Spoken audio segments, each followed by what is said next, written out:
Oke guys, ini lanjut dari part 2. Part 1 Morandi tayang atau apa-apa. Gagap-gagap. Jadi ini ditanya balik lagi. Oke, ini hari ini topiknya aspirasi benda asing. Nah, definisinya apa? Ditemukan. Wait.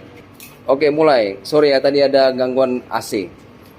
Aspirasi benda asing itu ditemukannya benda asing yang masuk melalui mulut atau hidung di dalam saluran nafas bawah. Aspirasi benda asing itu juga merupakan kegawat daruratan medis yang dapat mengancam jiwa sehingga memerlukan intervensi segera. Biasanya sering terjadi pada anak-anak. Oke, lanjut. Dari anamnesisnya dokter, masuknya benda asing itu biasanya terjadi pada anak-anak dokter. Nah, biasanya terjadi pada anak-anak akibat masuknya ke dalam mulut, dia tersedap dokter, tertelan, terus habis itu refleks mulutnya tidak adekuat, serta mekanisme protektifnya itu masih imatur dokter. Nah, akibat masuknya benda asing itu dapat mengakibatkan obstruksi parsial dan juga total. Nah, biasanya gejala umumnya itu berupa batuk. Lalu gejala obstruksi parsialnya itu bisa berupa suara sesak, suara yang menghilang, ada nyeri menelan juga dokter, terus batuk berdarah. Lalu biasanya gejala lanjutannya bisa berupa sesak napas, terus ada nyeri dada, terus habis itu ada pneumonia yang berulang dokter. Oke, jago orang nih hafal. Permisal visi dokter, ada permisal visi dalam batas jadi dokter nih. Permisal visi dalam batas normal jika tidak spesifik itu berarti tergantung ukuran benda asingnya. Kemudian terdapat suara mengi di sisi yang sakit. Kemudian ada terdapat stridor, hiperinflasi sama alektasi dapat terjadi. Oke, terus. Nah, baru dokter kriteria diagnostiknya.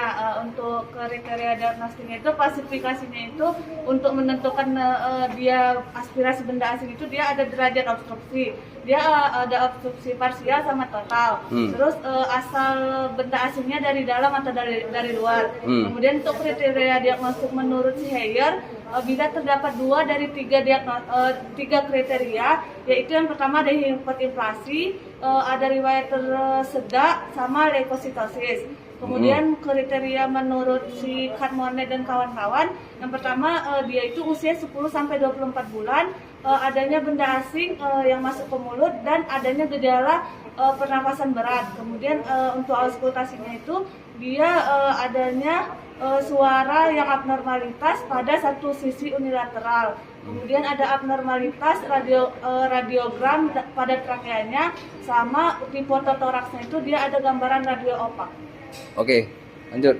Pemeriksaan penunjangnya ada 7. Yang pertama radiologi yaitu fototoraks PA lateral likuditus, yang kedua ada foto jaringan lunak, yang ketiga adalah fluoroskop torak atau fluoroskopi ya, fluoroskop toraks. Oke.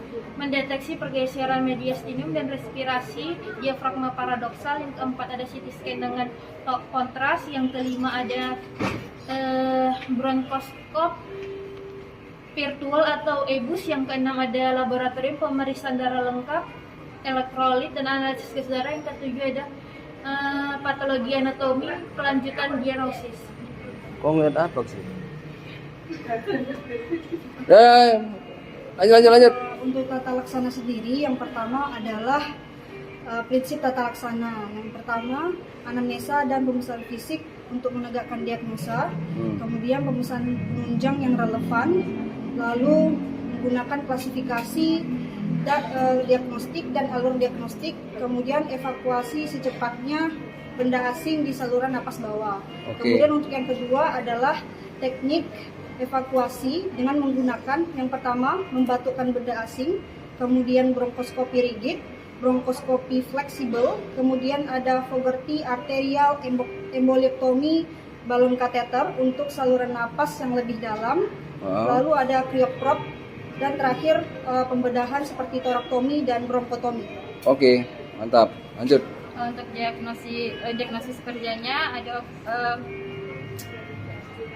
aspirasi benda asing di saluran napas. Untuk diagnosis bandingnya ada laringitis, epiglotitis, masa di trakea, trakeomalacia, ada bronkitis, bronkiektasis, obstruksi lobus, asma dan atelektasis.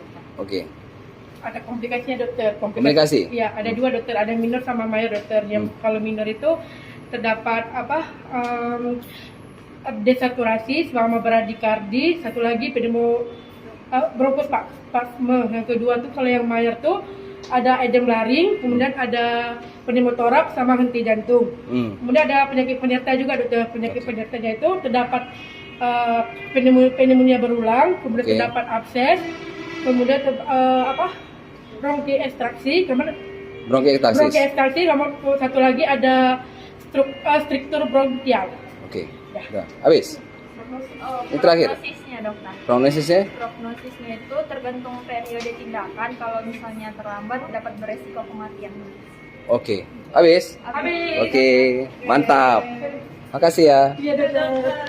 Oke guys, jadi tadi udah selesai tadi orang di respon-respon tentang aspirasi benda asing. Nah, jadi ya dari sini kesimpulannya bahwa kalau ingin menjadi seorang dokter, Anda harus kuat menghafal, ya, karena ini jadi dokter ini dia belajar seumur hidup, long life learning. Jadi dia sepanjang umur hidup tetap belajar. Jadi mesti kuat menghafal. Kalau Anda kuat menghafal, bisalah Anda jadi dokter. Oke?